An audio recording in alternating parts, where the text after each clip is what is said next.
পরীক্ষায় একটা বিক্রিয়া ব্যাপক পরিমাণ আসে, সেটা হলো নাইট্রেশন বিক্রিয়া। তো আজকে আমরা শিখবো নাইট্রেশন বিক্রিয়া এবং তার কৌশল।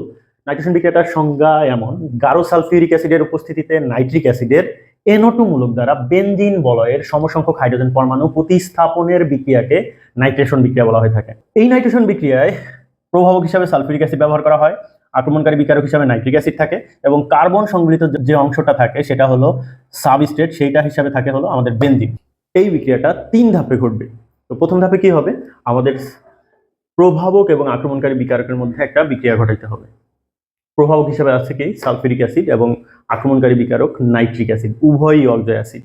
তো এই অক্সো অ্যাসিডের ক্ষেত্রে যাদের কেন্দ্রীয় পরমাণুর জারণ সংখ্যার মান বেশি, ওই অ্যাসিড তত বেশি শক্তিশালী। এখানে সালফিউরিক অ্যাসিডের কেন্দ্রীয় পরমাণু S, এর জারণ সংখ্যার মান +6, আর নাইট্রিক অ্যাসিডের কেন্দ্রীয় পরমাণু N, এর জারণ সংখ্যা +5। তো সালফিউরিক অ্যাসিডের কেন্দ্রীয় পরমাণুর জারণ সংখ্যার মান বেশি হওয়ার কারণে এটা অধিক শক্তিশালী, আর অন্যদিকে নাইট্রিক অ্যাসিডের কেন্দ্রীয় পরমাণুর জারণ সংখ্যার মান কম হওয়ার কারণে এটা সালফিউরিক অ্যাসিড থেকে কম শক্তিশালী। কম শক্তিশালী হওয়ার কারণে এটা ক্ষার হিসাবে আচরণ করবে, আর অধিক শক্তিশালী হওয়ার কারণে এটা অ্যাসিড হিসাবে আচরণ করবে। তো ক্ষার হিসাবে এ কি দেবে? আমরা জানি যারা বিক্রিয়াকালে জলীয় দ্রবণে OH- আয়ন দান করে তাদেরকে ক্ষার বলে। এই কারণে এটা OH-, নাইট্রিক অ্যাসিড OH- দান করবে, একে দিবে। আর অ্যাসিড কি করে? বিক্রিয়াকালে প্রোটন দান করে, তার মানে এটা একটা H+ দান করবে আর এটা OH- দান করবে। তো এখানে তৈরি হবে কি H2O, H+ আর OH- যুক্ত হয়ে কি তৈরি হবে? H2O। আর থাকলো কি NO2, সেটা থেকে হবে NO2+, আর এইখান থেকে একটা H+ যাওয়ার কারণে আমাদের এইখানে তৈরি হবে কি HSO4-। সেকেন্ড স্টেপ, আমাদের ইলেকট্রোফাইল NO2+, সেটা বেনজিন বলয়কে আক্রমণ করবে, কারণ বেনজিন বলয়ের মধ্যে কি আছে? 6টা পাই ইলেকট্রন আছে। তো এই পাই ইলেকট্রন দ্বারা NO2+ আকর্ষিত হয়। তো এই NO2, এইখানে NO2+ এই কার্বনে আমি যুক্ত করলাম। তোমরা চাইলে যে কোনো একটি অবস্থানে যুক্ত করতে পারো। তো এইখানে তৈরি হবে কি অর্ধচন্দ্রকার,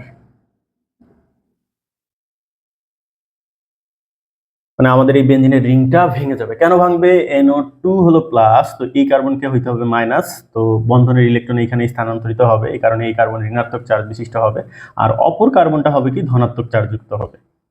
তো সেই ক্ষেত্রে আমাদের NO2+ এখানে যুক্ত হয়ে গেল। এটাকে বলা হয় সিগমা জটিল।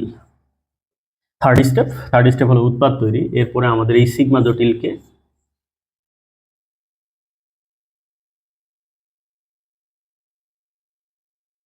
যেহেতু এটা প্লাস, অবশ্যই এর মধ্যে যে মাইনাস আছে তাকে আকর্ষণ করবে। তো HSO4- কে আকর্ষণ করবে। তো HSO4- এই প্রোটনকে গ্রহণ করবে। গ্রহণ করলে এখানে তৈরি হবে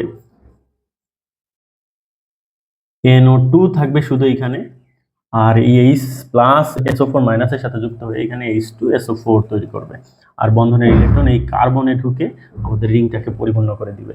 এটাই হলো আমাদের উৎপাদ।